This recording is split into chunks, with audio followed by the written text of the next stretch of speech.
Women in healthcare are burning out in droves, not just because of the workload we can see, but because of the load that we can't. And until we name it, we can't change it. I'll be honest, today's episode is one I've hesitated to release, partly because what we talk about feels very personal and very live for me, and partly because I want to be clear, this is not about man bashing. It's about something deeper, much more human, and something that affects all of us. I'm joined by Tamu Thomas, former social worker coach and author of Women Who Work Too Much. Tamu has spent years helping women unpack toxic productivity, over-responsibility, and the invisible emotional labour we take on without even realising it. And what she shares in this episode is full of honesty, truth, and insight that we don't talk about nearly enough. We're talking about the emotional load, the invisible work that keeps homes, families, teams and relationships going, the noticing, planning, remembering, anticipating.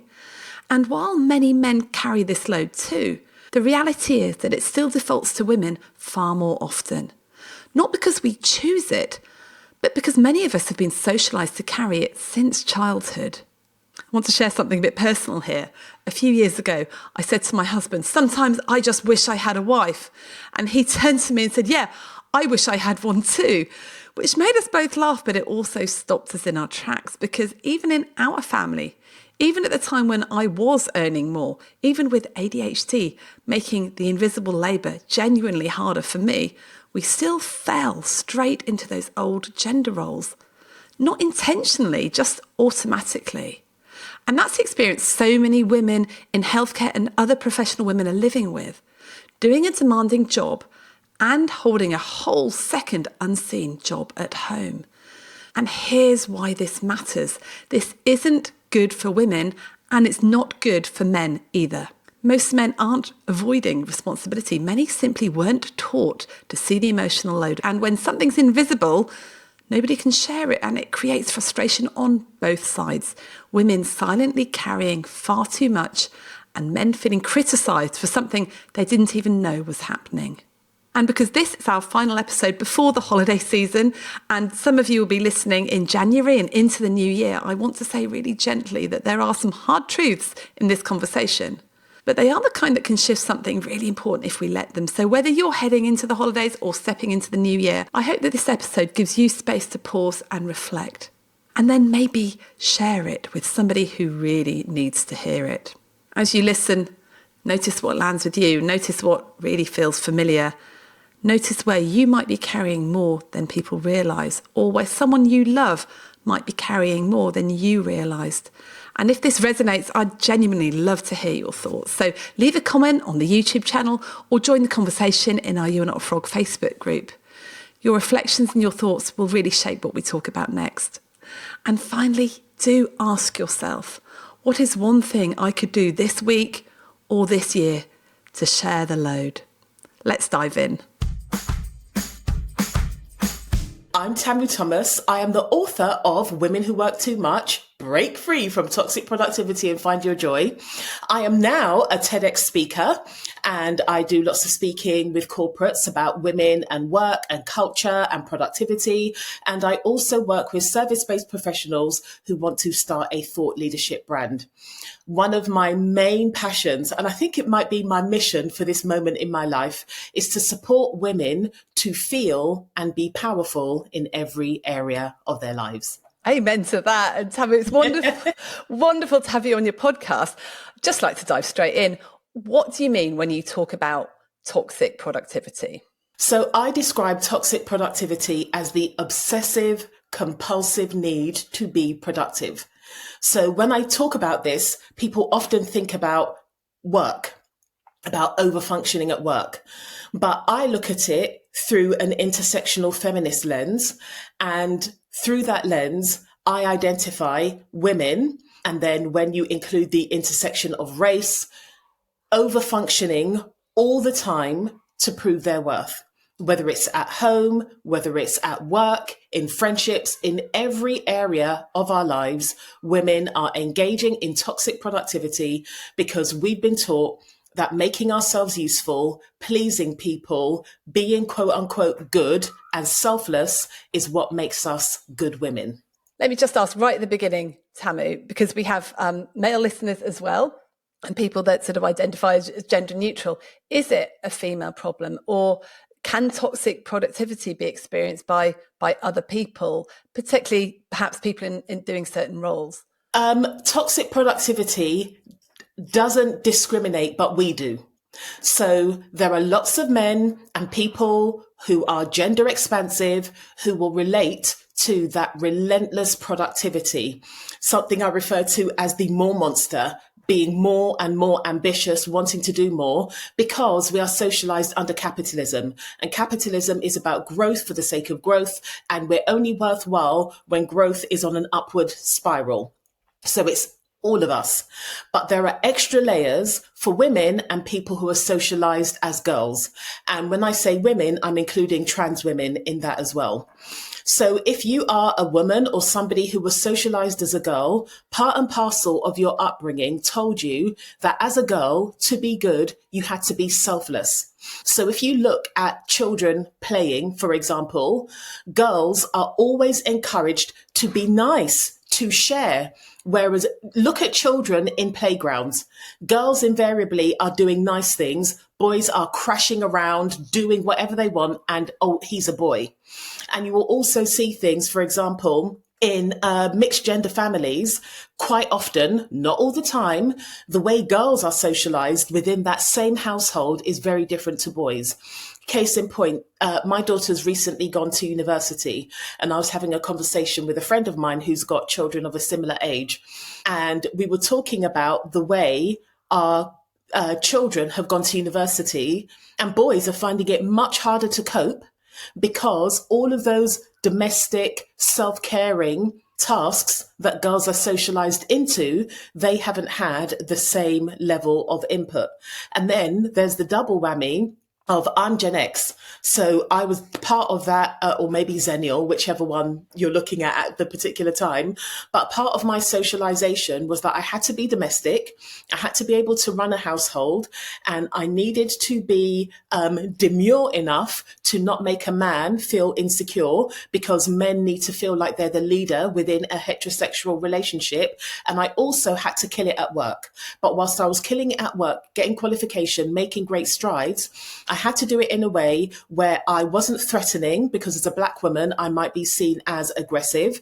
I had to be strong because there's the strong Black woman archetype. I had to be nurturing and caring because I'm a woman, but I still had to try and excel with all of those things going on. And then when I came home, I had to play down those things because it was imperative for me not to make a man feel insecure. So to sum up, toxic productivity impacts us all. But when you look at the intersections of womanhood, of race, of disability, it makes it even more compounding. And because we live in a patriarchal society, the way women experience toxic productivity is much worse, let's say. And the final thing I'll say is there has been so much research done on heterosexual relationships and the fact that men's quality of life improves in marriage and women's goes down. So the evidence is there. My book is very data driven. My background is social work. We have to be evidence based. And whether it's because I had that background or that's how I am naturally, there is so much research. There is so much data to support this. We can't deny it. When I speak in different arenas, men will always come up to me and say they relate to what I was saying. And men who are hashtag doing the work will say they relate to what I'm saying and they didn't realize all of the things their female partners were carrying or the women in the workplace were carrying. It's really confronting, isn't it? As you were saying that, I was just thinking all the examples of when, a woman at work has a childcare emergency and has to leave, and notice it's the women that have to leave for the childcare emergencies, and the man has to leave for childcare emergencies. Oh, please drop everything. Yes, go. Your child needs you. But if the woman has to, it's like eye rolling, tutting and doing that. And in fact, I was reading your book in bed yesterday and I was reading bits out to my husband going, listen to this. It's so unfair. It's so unfair. The emotional load and the evidence and all this. And quite rightly, he got a bit defensive, I think, because he wasn't, I didn't really give him much a chance to sort of back. But he said to me, but Rachel, a lot of what you do at home is a choice. You've chosen to take that on. And I was like, is it a choice or has it just been defaulted to me? It's been defaulted, absolutely. But I want to go back a step where you were talking about men taking time off when there's something going on with their children. I recently went to the Parenting Out Loud Summit by Elliot Ray, and he is on a mission to support men parenting out loud in their organizations. He's advocating for men taking parental leave and all of that kind of stuff. And overwhelmingly, what men were saying and what their research shows is that when men do say, I've had a call from school, I need to go and pick up my child, quite often what will happen is people say, well, where's your wife? Where's your partner? So men are not being patted on the back in the way we think they are unless they work for an organization that is actively supporting men taking time off work and being active parents. And we are the default. And I remember watching, Paloma Faith. She was being interviewed on a program and she said, if men see that there are things, and it's generally speaking, it's in heterosexual relationships, which is why I'm talking about men and women. If men see that there are things women do on a routine basis, it's not a choice if you're not stepping in and saying, I can see that this happens on a routine basis, so I'm going to join in. When people position it as, well, as a woman, you're making a choice, I think it's not helpful because what you're saying is you're choosing to do that. It doesn't have to be done. No, if I don't do it, it won't be done and the household won't run. So all of this quote unquote invisible labor, it's not invisible. You can see it, but you don't think it's your role. Or you can see it and you think that a woman gets some kind of satisfaction, or again, you just think that's what she does. She does it better than me. So as women, we have to get better at advocating for ourselves and having kind, compassionate, and I don't mean babying men, but having the conversation where you're saying, this is what our household, and if you have children or other caring responsibilities, this is what our household and our caring responsibilities require. This is what I do week in, week out, month in, month out. I can't continue in this way. So let's divide, let's pick what are we best at? And then the rest we take turns in doing. So rather than going in nagging, which is quite often what happens because we're so fed up by the time we're advocating for ourselves and saying, you do this and you do that and pointing the finger and blaming, what you're doing is you're calling your male partner in to be part and parcel of the partnership that keeps your household, your family life running. It's very, very different. Quite often, when I work with women, I'll get pushback. Oh, he won't do it or he can't do it properly. And I have to say, well, you're not giving your partner the opportunity to be a partner. What's going on there? And invariably, there have been a few things that have happened which have ruptured trust. And sometimes it's because the woman hasn't been clear. She's kind of hinted and hoped that the man will take it on. Or there's some very deeply ingrained conditioning. So everybody's acting on autopilot rather than making conscious decisions about how to run their lives, basically. Yes, because it has been said to me, oh, Rachel, you just get a lot more anxious about things than I do. Therefore, you take it on. But I'm thinking, yeah, I get anxious about what the childcare is going to be in the school holidays, because if I don't have childcare, I'm the one that is affected. That's why I get more anxious, because of the consequences. Yeah, they fall on me. And I think that's what happens for a lot of women. But I do agree, we need to let the consequences happen in order for things to get better. There was one day I was working with somebody and there were things they needed to do and they hadn't done them. And I was like, well, what's getting in the way? Let's look at the barriers so we can identify and put some support around that. And because it was so deeply ingrained and she didn't realize what was running the show, she would say things like, well, I do all of the household this, I do the shop, I do the this, I do the that. I'm like, well, what about your husband? Why is he not, like, what is his role? And there was an element of over control in there. So there was an example she gave about the way he hoovers. And I was like, he doesn't have to do it the way you do it. It just needs to be done. And I think because so much had been taken out of the control of women and we have been controlled by the systems and structures that have been in society for goodness knows how long, we have a tendency to over control things that add to our burden. So not too long ago, I saw a post on social media and it said, it's not your fault, but it is your problem. So for my thing is, we didn't create it, but it's our problem, so we need to solve it. So I think there's not even any point staying too long in. It's not fair. We have to focus most of our attention on how do we redress the balance and how do we do it in a way that isn't making excuses for or mollycoddling men, but it is saying, this is what our family needs are. This is what our household needs are. Let's look at how we operate as a team. I just wanted to read a bit of your book because I said to Tamu when I first spoke to her, your book is one of the ones I've highlighted the most, but honestly, I read this last night. I was like, oh, women strive to excel in their careers, businesses, and in their roles as caregivers and homemakers. This looks like taking on the majority of household duties while simultaneously navigating the complexities of the workplace. You tirelessly juggle deadlines, meetings, and presentations, all while ensuring the smooth functioning of your households and trying not to be a nag, because you have been gaslighted into believing that nagging is the issue. And I was like, OMG, that is the problem. We're expected to do all of this. And actually, when I say expected, we expect ourselves as well through all the conditioning and everything. And I think it probably is, it's a generalization, probably fair to say that women are judged more than men on the state of their children and homes and food and all that sort of stuff. We don't have enough time to do it. We're judged differently. And then we get anxious about the childcare and the holidays and who's picking up stuff. And then we're told that we're nagging. And that makes me incredibly angry. Which is why I used to do a lot of life coaching. I don't do that anymore. But even with the women I work with, and I work mainly with women, one of the barriers is that domestic and emotional load.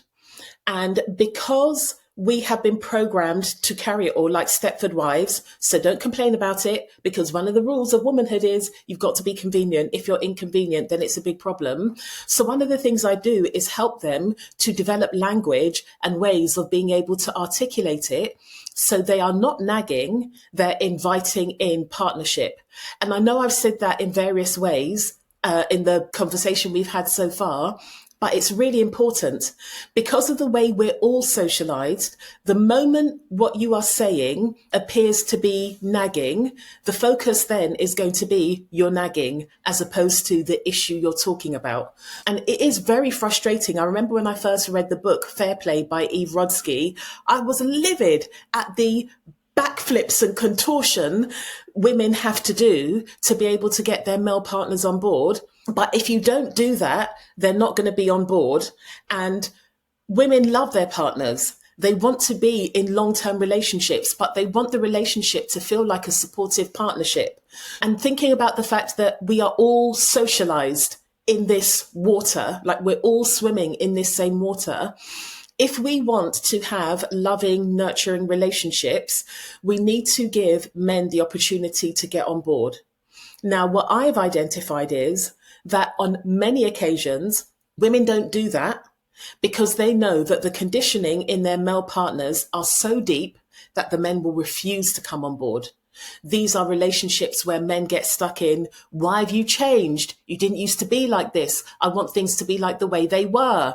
You're a different person. Of course I am. We got together when I was 26. I'm not the same person now that I'm 46. But what women avoid is the reality that sometimes men benefit so much by their overfunctioning, they're not willing to budge, and then they will have to make a painful choice, and I refer to this in my book, of whether or not they are going to leave because it's very clear that the relationship is never, ever going to include them, never mind meet their needs, or they're going to have to consciously choose their own demise and oppress themselves to maintain that relationship. And the sad truth is that many women will not even do that consideration because they would rather unconsciously autopilot and continue that cycle of oppression so they can maintain a relationship with a man in the hope that one day at some point he will change and be the partner either they first met or the partner they desire. And I want to say that The first sentence of the first chapter of my book is, "It's not your fault." By no means, in any way, shape or form, am I saying that in a victim blaming, accusatory way. This is part and parcel of how we've been conditioned. I'm just reflecting, there's quite a few women that I know of around my age who are really good jobs, like really senior, but they are taking on all the emotional load at home, and probably more than they ever have. Why? Because their husbands are so stressed, so anxious. They might be, borderline depressed, but not sorting themselves out, despite people having said, why don't you go and do this? Why don't you go and do that? So it almost feels like they're frightened of not doing this in case their husbands fall apart, or they're sort of, they're not demanding that they sort themselves out. And how long do women just keep going with someone that's refusing then to actually do the work on themselves? Because I've noticed that women do a lot of work on themselves, and I think men do as well, but they seem to have to experience quite traumatic burnout before they do. But a lot of people I know are sort of protecting these guys that aren't doing anything to help themselves. And they know. So women have been conditioned to be the emotional shock absorbers for men. We have been conditioned, and men have been conditioned also, to see women as their external nervous system. So men are constantly borrowing our nervous systems, depleting us, and we think that's how it needs to go, because the backstory within that is what I was speaking to just now. If I say to this man, you need to sort yourself out, I am not going to continue to engage in this death by 1,000 cuts, because I'm the one that's getting most of the cuts. If you crash, you crash. Whatever happens, happens. Lots of women don't want to do that, because either they're going to be in a position where they're like, I can't continue anymore, this marriage has to end, or men will crash so significantly that the marriage will have to end. So what a lot of women are doing are trying to, it's almost like they're trying to preserve something that is rapidly decomposing. And what they're going to do now is run around trying to hold on to all of those dust particles so that they can preserve this marriage. Why? Because they have been conditioned to believe that part and parcel of their role is to mother their partner. So it's not a partner anymore. So you will see that there are lots of heterosexual relationships that, if we think about transactional analysis, you have it's like the parent-child. So the woman is the overbearing parent, who sometimes is the nurturing parent, and the husband, the man, is the tempestuous teenager. As long as I'm getting my way, as long as you're doing the things I need, as long as I feel like you're supporting me the way I need to be supported, then we can, with this mother-son business, can continue. But the moment you challenge me and ask me to step up, now you're the overbearing parent, you're nagging me, you are emasculating me, you're henpecking me, and all of these things come up. So it's very, very challenging, but you have to ask yourself, what quality of life do I want to live? Will I be able to live that quality of life if we continue in this way? And again, what I will say is, if you are in a relationship where you have boundaries and you have a cutoff point, and you don't have to speak it, I'm not talking about idle threats, but if you have got boundaries that you uphold, because boundaries are for us, they're not for other people, that's trying to impose rules on other people. But if you are upholding your boundaries and you're doing that from the beginning, you're much more likely to enter into a relationship and blossom in a relationship where people understand there are boundaries and honor those boundaries, and people have their own boundaries. And again, another bit from your book I'd love to read out, and this hit me as well. The patriarchy prefers younger women because they're seen as more malleable and less likely to question their conditioning. But as we approach midlife and experience perimenopause and menopause, we become more discerning and no longer want to use our energy to do everything that's projected onto us. As many of us enter this new phase, our mortality becomes more apparent and wisdom refuses to be denied, making itself known through resentment and frustration when we abandon ourselves in favour of coping strategies. And what I've observed in, particularly doctors and senior healthcare professionals is what has happened to us is, fewer of us have given up our careers for our partners. Although, I didn't go into the speciality I would have gone into because I, at that point, knew I wanted a family and I wanted to be a good girl. But what we do is we have those careers and become more senior in our careers. So we're mothering the entire department or the entire practice. And there's a lot of evidence that women take on the emotional load at work as well for their teams.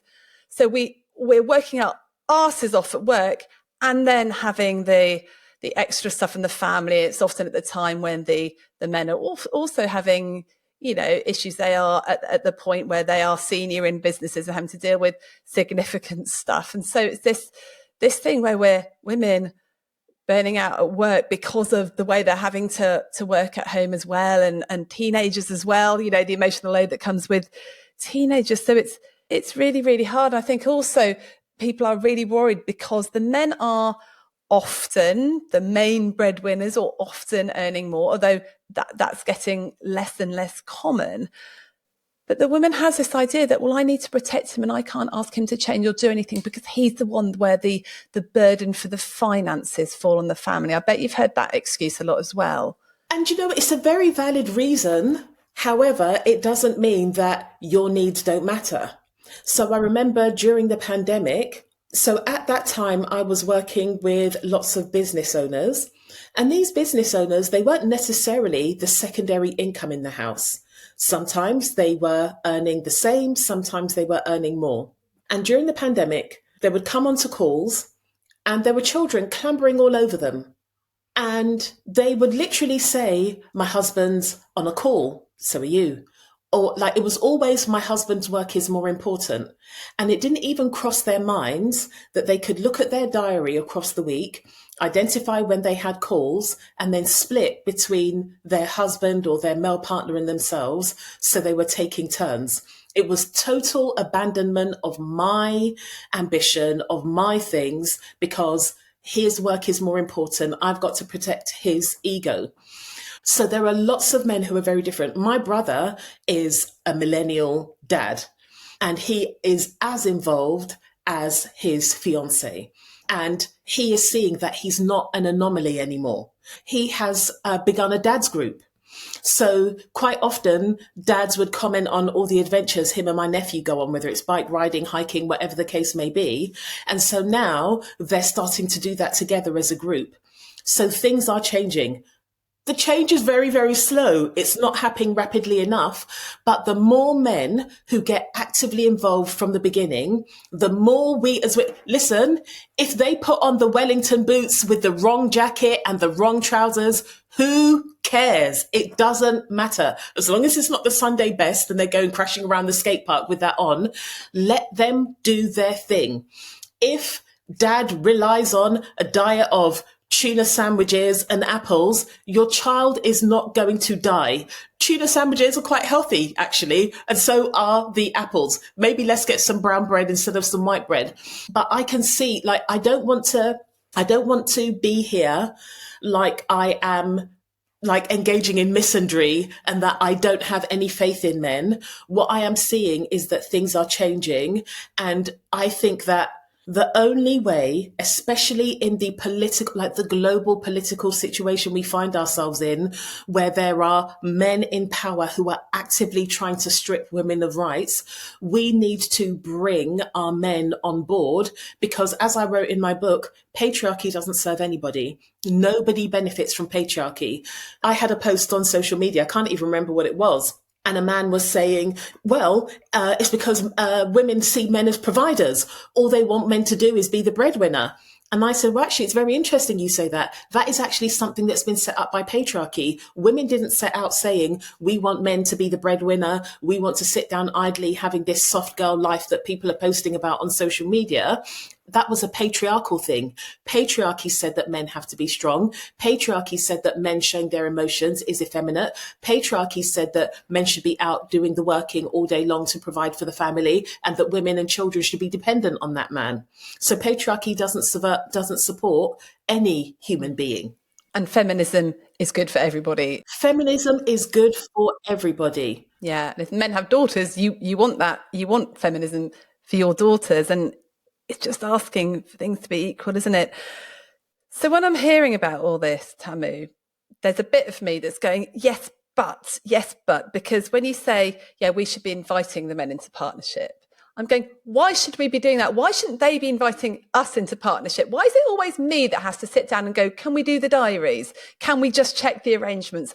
Why isn't it the men that are saying, darling, can I just make sure that childcare is covered over the summer holidays? Darling, can I just check that but it doesn't seem to be. It seems to be us. And that strikes me as being unfair.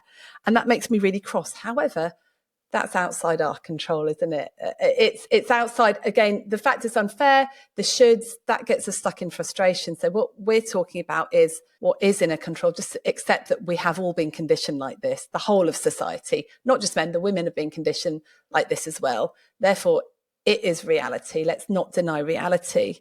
Nor do I think the whole let's throw the baby out with the bathwater and the only option we've got is to totally leave. That's the whole frog in the boiling water thing, isn't it? And we see this in medicine. People think the only option I've got is to leave or to burn out. That's the only options. There are other options. So you talked about resetting and asking for what you need and redressing the balance. How do you do that? Because whenever I try and do it, I end up just sounding cross, resentful, pissed off, and that's a really good way to make somebody really defensive. When you are in a situation where you're repeatedly having to say something along the lines of, the half-term holiday is coming up, can we have this conversation?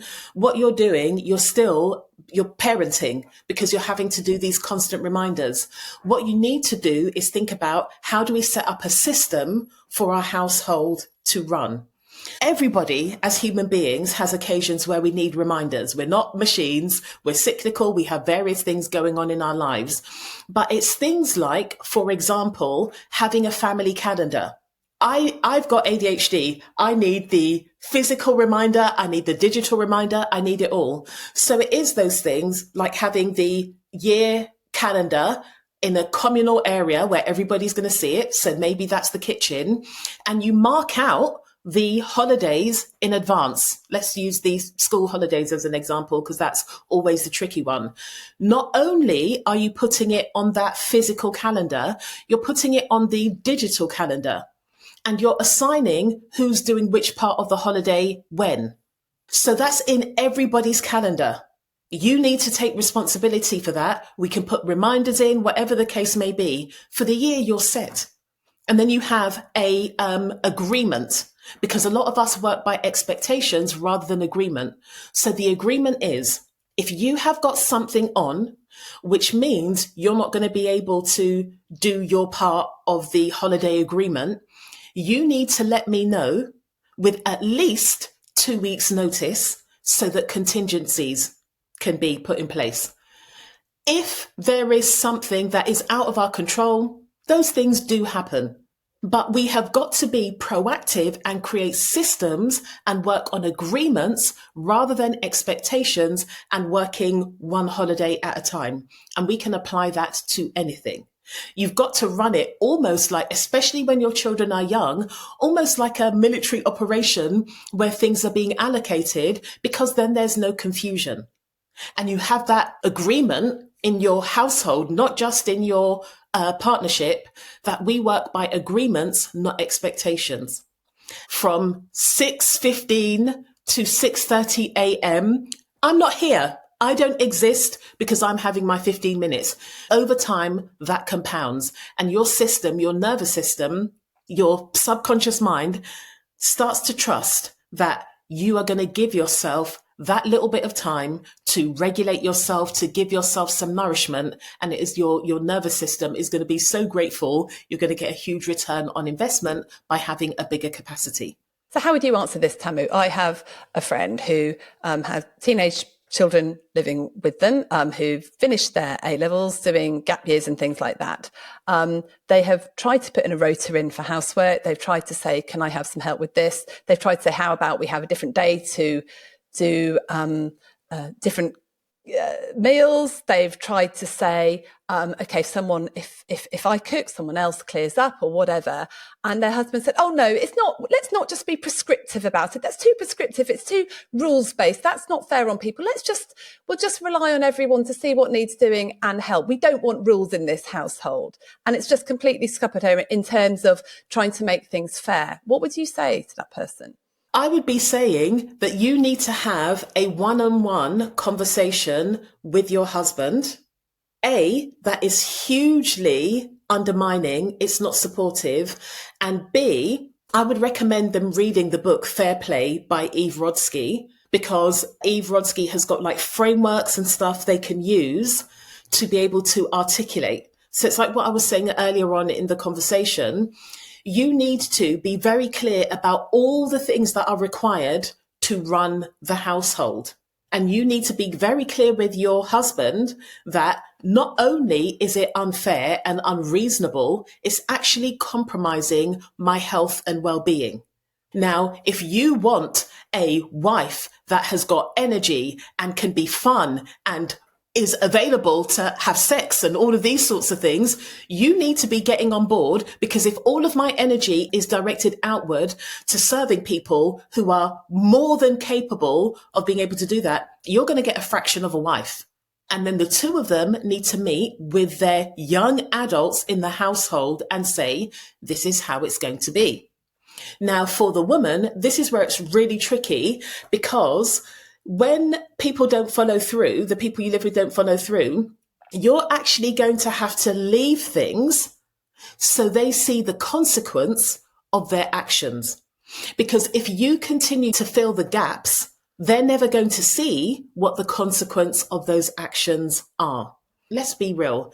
You are going to be full of rage when you're seeing the dishes in the sink piling up, the dishwasher never being emptied, the dryer becoming a substitute wardrobe. But you are going to have to hold on to that so that you can show people this is what happens when things don't get done. And I'm not prepared to be the person that is sorting out the dishwasher, sorting out the sink, cleaning the bathroom, sorting out the toilets, doing the shopping, all of those sorts of things, and then distribute that labor. As long as you keep behaving like the invisible cleaning fairy, people are not actually going to feel the consequence of their actions. I think sometimes the pushback women get as well is that the husbands do help, but they hope on a very ad hoc basis. So they never say when they're going to, or if the kids refuse to clear up, the husband will just smartly do it all. And I know I've been accused by my kids of being really lazy when I've cooked. And I've said, no, I'm not clearing up. They're like, well, mum, you're so lazy, you're so lazy. And then it's like, well, everybody should help clear up. Doesn't matter if they've cooked or not. And I'm like, not quite true. But in the words of James Clear, author of Atomic Habits, we don't rise to our goals, or I'm probably butchering this. We don't rise to our goals. We fall to the level of our systems. So all of those things are symptomatic of not having a system in place. And I talk about agreement rather than expectation, because you need to create the system as an ecosystem. So everybody knows what's going on and we're all working by agreement.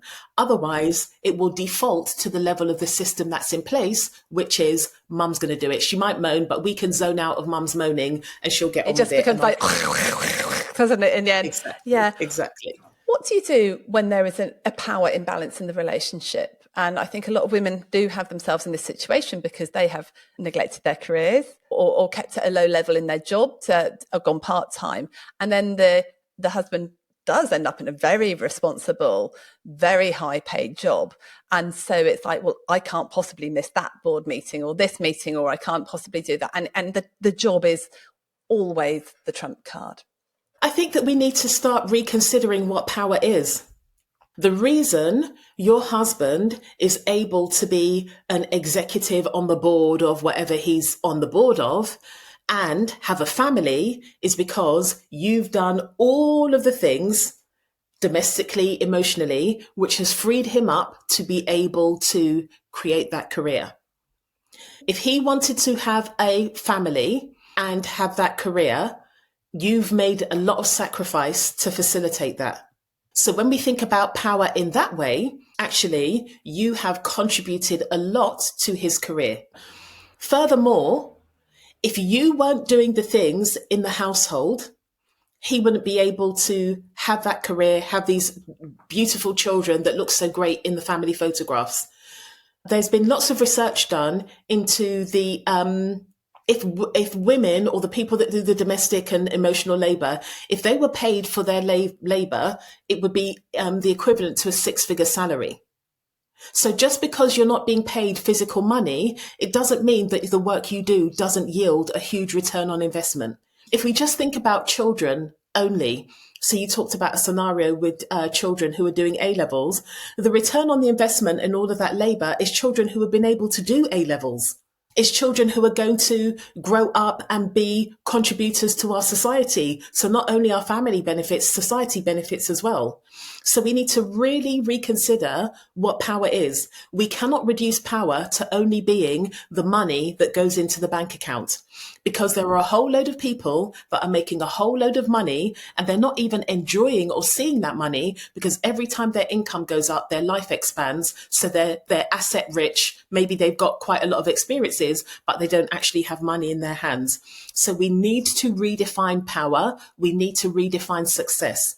A lot of the times when we think about power, we think about this authoritarian power, having power over. But when we look at power, especially power in a society that is more equal, it's much more about giving power to, sharing power with.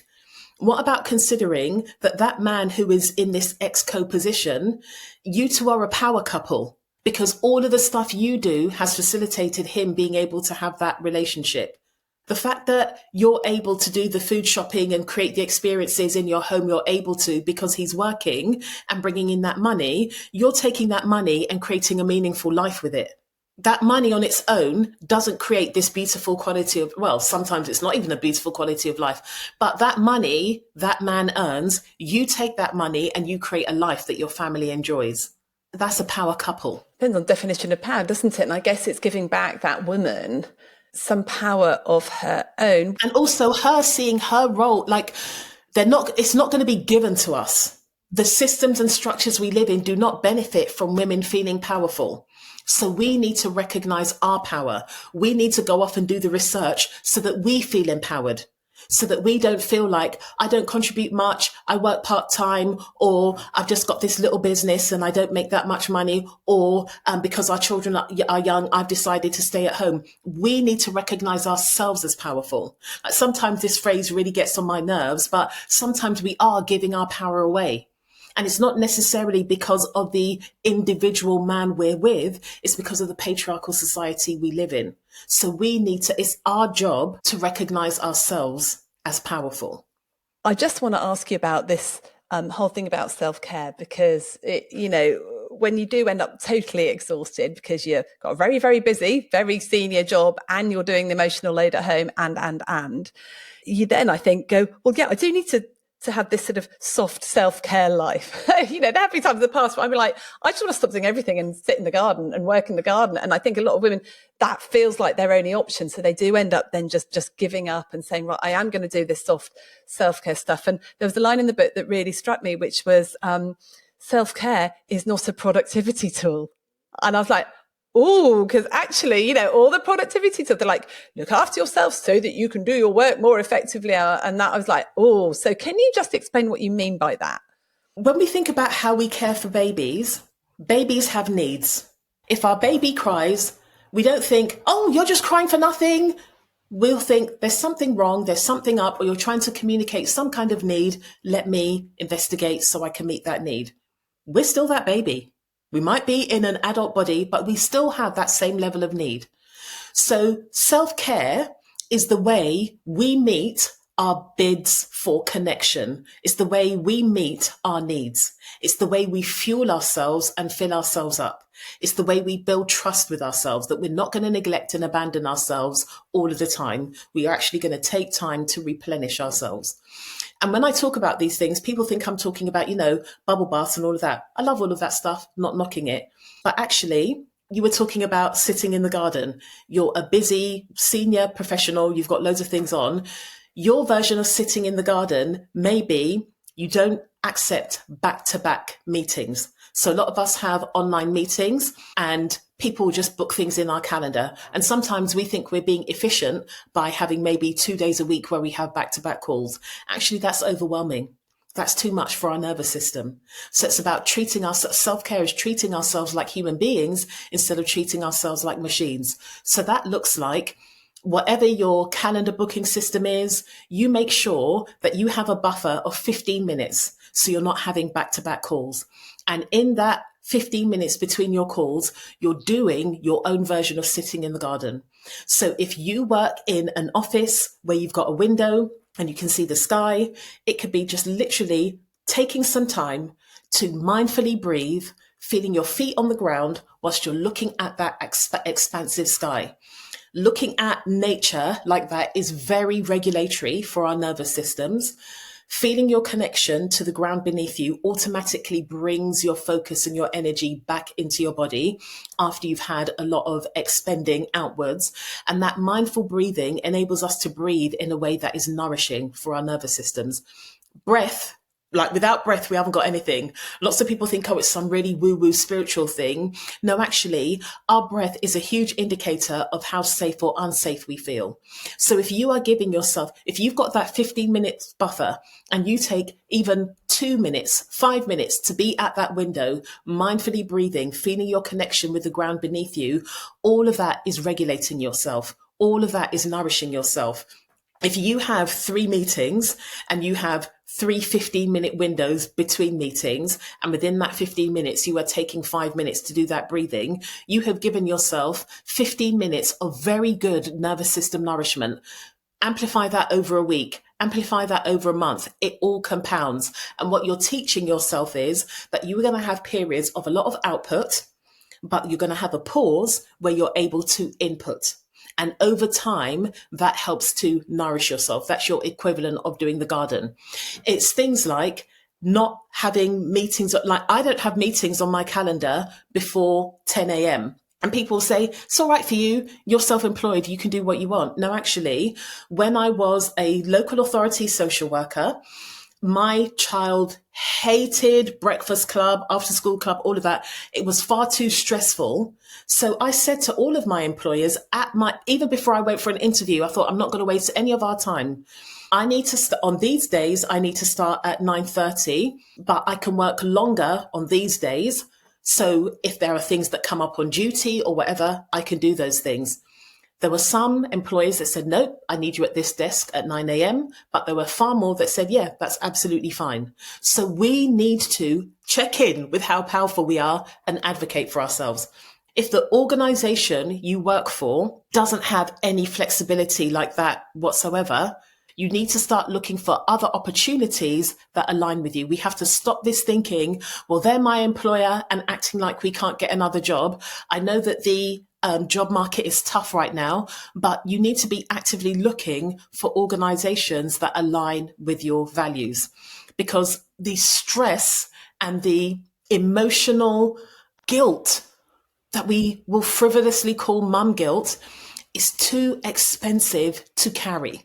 When we are on our deathbeds, none of us are going to be proud that we prioritized being at some stupid meeting that could have been an email instead of picking up our child from school. And, I have never known stress like the stress of having a deadline to pick up my child and being on call at the practice. And it was just awful. And when I look back at what I just accepted and did as a young mum with 3 kids, I was taking all the emotional load in terms of childcare for, I was like, that was not fair. I would have negotiated that on my days on calls, I never picked up the child. Or, I think a lot of doctors, we think we are completely tied into the timetable of where we work. So we haven't even asked for anything different. We haven't even asked, could I do my surgery over a lunchtime? A surgery could quite easily do that. Might be some barriers. There are some things that maybe can't be changed, like the timing of the emergency surgery list or, in the theatre list. But there are things that could be changed, and we don't ask because we feel too guilty to ask, or we feel they might say no, but that's literally the worst that can happen is they say no, right? I had a coaching client once and we're talking about this, and she came back to me, she said, I got exactly what I wanted. She said, I asked the unaskable. It was amazing. They said yes to it all. I was like, there you go. And if they don't say yes, that is an opportunity for you to start looking for something that is more aligned. And this is the thing. We work for human beings, and sometimes those human beings are under so much stress that they don't even consider what you need and who you are outside of work. So sometimes we do need to advocate for ourselves. And part of the reason that 9:30 came about, I too was trying to do somersaults and backflips, trying to make things work. And I wrote about it in my book. I was in my boss's office for supervision, and she said, oh, what's up? You're not your usual self. And I'm not a crying type person, and I don't say that to show off. It's not healthy. But I couldn't help it. Tears just started rolling down my face, and I can even feel remnants of the emotion I felt at that time. I was riddled with guilt, and I was also furious because I said it feels like my child is having to work full time so that I can work full time. And my boss said, you must never do that. Let's have a look at how we structure your week so that you're not having to do that. And that's where the 9:30 came from. Because I showed my boss I was a human being, and they responded to me as a human being. And that's why that became my rule, that wherever I go, the 9:30 is going to happen. And during the beginning of the pandemic, one of the people I worked with, she was just talking about how exhausted she was, how guilty she felt because her son was going into school. And she just said, I feel like I'm going to break, but I can't afford to do that because there are so many people who aren't working. We won't be able to fulfill our child protection duties if I'm off. And I said, have you considered how you work best? Like, bearing in mind the circumstances we're in, how do you work best? And so she talked about how she would structure her day, how she would organize her home visits and doing her admin work. And I said, well, you're here with me with a lot of emotional charge, which is fine. But let's look at the reality, the facts of the situation. So you can go to your manager and say, I'm not coping. I don't want to be another person who's phoning in sick, but working in the way I am right now is unsustainable. So she was really nervous, but she went and did that. And her manager worked out a way that she would work. And then the manager rolled that out across their team because they recognized that if she was feeling like that and she was one of the more robust members of the team, other people would be feeling similarly. And that became part and parcel of their working protocols during lockdown. So we've got to advocate for ourselves. And actually advocating for ourselves also ends up being advocating for other people, doesn't it, as well? Asking for what we need. And because the pressure's on us and what we expect of ourselves, we expect to be able to do more than we can possibly do. We expect to take on the load for everybody more than we can possibly do. Then we feel guilty if anyone's impacted by the fact that we can't do everything. And so, it's just this vicious cycle, really. I did want to talk about something else that's very, very well connected, but it really struck me in the book. And this is the stuff that you write about resting, because I'm really bad at resting. I've tried to, on a Sunday, sit down and read a magazine for an hour, just sitting down, but I find it hard. There have been comments about me doing it. And I love the phrase that you use in the book, which is rest is rebellion. Well, if you think about the fact that women are measured on how much they do, especially how much they do at the expense of themselves for other people, it is rebellion.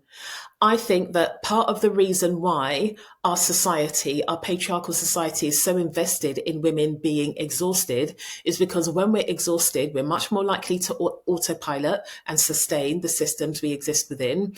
And we're less likely to consider ourselves as powerful, and we're not going to advocate for ourselves. There are so many conversations I have with people and they're saying variations of, that's just how it is. No, that's not just how it is. We can do stuff about it.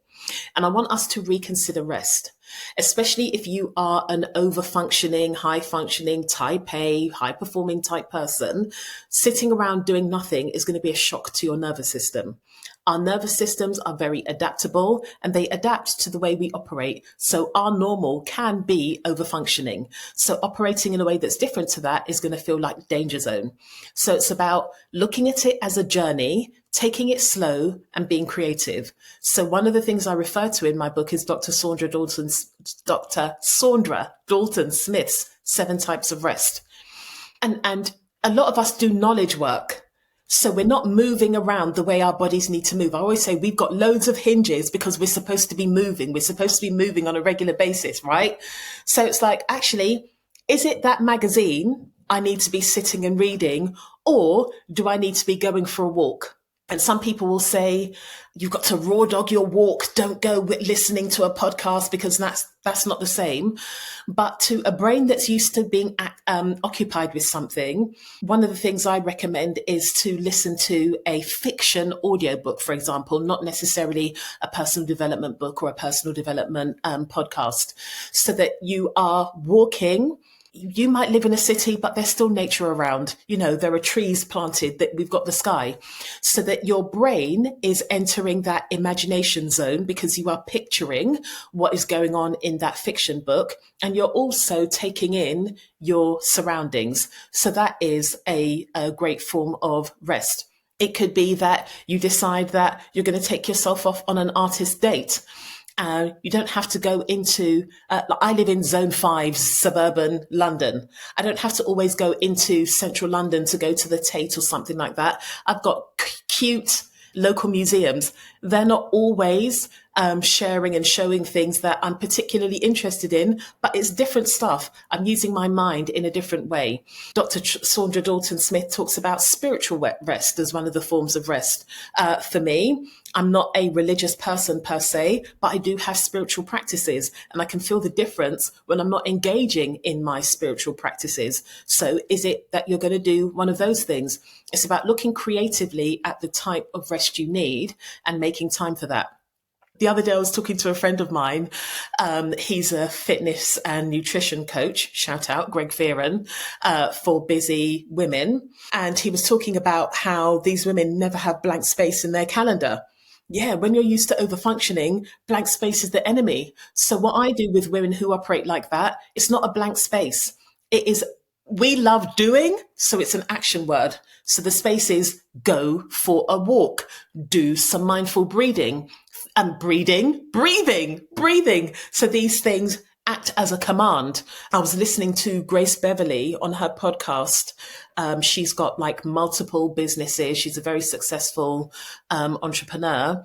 And she was talking about how sometimes she really doesn't want to, and she can be like quite annoyed, but there's a park bench near where she works, and she has to go and do a circuit round that park bench and back to the office, because that's about 15 minutes. And as much as when she's first going off, she's like, oh, I don't want to be doing this. I don't know if you've seen like sometimes on social media, it's like on this stupid mental health walk for my stupid mental health. But by the time she's come back round that park bench, her nervous system is more settled. She's expended that energy. So we need to find the rest we need at that time. Rest isn't just sitting in stillness. It's whatever is going to fuel and replenish us. Yeah, and certainly someone with ADHD as well. I do find that just sitting or just watching telly is like, but yes, yeah, absolutely walking. Or for me, being in a sauna helps, you know, that sort of. Oh my thing. gosh. And that is so good for you in so many ways. I bought a walking pad so that when I'm watching programs, I'm not rotting. I'm choosing to indulge, but I will be on the walking pad and watching an episode because that's an hour. Tamu, there's so much in there. If you were sort of just to sum up, out of all of our discussions, the top 3 things that you would be advising, let's say, a very overworked senior partner, female GP or a clinical director who's working full time and has teenage children, and a partner who works a lot and is very senior, but is just feeling that they're like firing 200% on all cylinders and can't do it for much longer, what would be your top tips? My top tips would be, years ago, I had a mentor who said, a lot of overwhelm comes from having too much unplanned to do. And when we think about mental load, a lot of the things we're carrying it in our heads. So I love a bit of flip chart paper. I need it big. I want to see it all. Brain dump all of that stuff onto the flip chart paper. And then you separate it into what are the non-negotiables? These have to be done regardless. What's urgent? What's a priority? And then I also have a column busy. I wrote a book about toxic productivity because I'm addicted to being busy. And once you've been addicted to something, you're in recovery forever. So I'll write down the busy because there are some things that just keep me busy and spinning my wheels because I've got that addiction to busy. And quite often those things are not important at all. So you've got to see what you're doing. So this is where that it's not your fault, but it is your problem comes in. You need to start looking at what you're prioritizing on that list. So that's number one. That is going to enable you to number two, ask for help. So you're very clear about what you've got. Now you're going to need to ask for help. A lot of us don't want to, like when we're thinking about an employment situation, we don't want to go into a manager and say, I need help, because we automatically think they're going to think you're useless and you're lazy. As soon as we can fire you, we're going to fire you. But actually, a decent manager, part of their role is to help you manage your workload. So you're going in a place of power. You're saying, I recognize that I am not operating at my usual level of productivity. I can feel it within myself. I brain dumped all of these things I've got going on professionally. And at the moment, I can't see the wood for the trees. Can you help me organize this so that it is still meeting the needs of the organization, the needs of my role, but I'm able to do it in a way that's a bit more sustainable? When you have that on a piece of paper, your manager might be like, bloody hell, we've got to delegate some of this stuff. It's too much. Or they might say, we can't at the moment, but let's look at what we can put in place to be able to support you. So you're looking at what you can delegate, what you can automate to take you out of that. That's the same thing you're going to do at home. And you're going to be saying to your partner, I'm struggling. These are all of the things I've got going on. So you're able to ask for help in a way that, like, I want to be my best. I need your help to be able to do that. We are hardwired for connection. We're the most pro-social creatures on this planet. We biologically need help. It's not because you're not robust. It's not because you're not resilient. Actually, as a human being, you need that help. And then what that is going to enable you to do is to create a system that is going to enable you to have the capacity to do that stuff. I say it in my book. In my book, I say our nervous system is a reflection for the system we live within. It's also a reflection of the system we create for ourselves to live our lives. So number one, get clear about all of the things you're carrying. Identify what is important, what isn't. What is the stuff you're doing because you want to appear to be nice, you want to appear to be good. Let people think that you are a villain. That's better than you being the villain in your own story. Number two, this is going to enable you to ask for help from a place of power rather than sheepishly or when the wheels fall off. So it's a case of your male partner reluctantly doing things because you're not coping at the moment, or your manager feeling like they need to put you on some kind of improvement plan because you're not operating the way you usually do. And then number three, what is the system that is necessary to uphold all of that? Because just taking time off ain't going to do it. You're just going to come back to all of that. Yeah, you come back to more because of all the stuff you didn't do when you took the time off. Exactly. And side note, I was thinking, when I've seen people have the most success in going to their managers is not going into the managers going, oh, I'm overwhelmed, can you sort it out? It's, I'm overwhelmed. Can you help me manage my workload or whatever? Not what can you do to sort it out? Because that immediately puts them into defense as well. That's victim consciousness. You want to go in there. You want to be valiant. If people wanted to get in touch with you, find out more about your work, where could they go? The best two places to go would be LinkedIn and Instagram. My website is www.live360.com. So I've got a lot of information there, but the most up-to-date, the most engaging places would be social media. And I am Tamu Thomas on LinkedIn and also Instagram. And do check out that book, Women Who Work Too Much, as well. It's fabulous. Thank you. Thank you. We also have a tool called the Thrive Week Planner. So that helps you have questions to actually plan your ideal work week. What would it look like if you could put in all the breaks, all the rest and all that lot? You'll probably never get to it, but actually even just having some idea about where you want to be will be in this. We'll put that link in the show notes. And we've also got FrogFest coming up, talking about boundaries, which is one thing that we do really badly as women. And I'm sure you've got a lot more you could say about that as well, Tamu. So will you come back on the podcast another time and talk? I would love to. Thank you. Wonderful. Thank you so much for being with us, and all the best with your work. It's really important stuff that you're doing.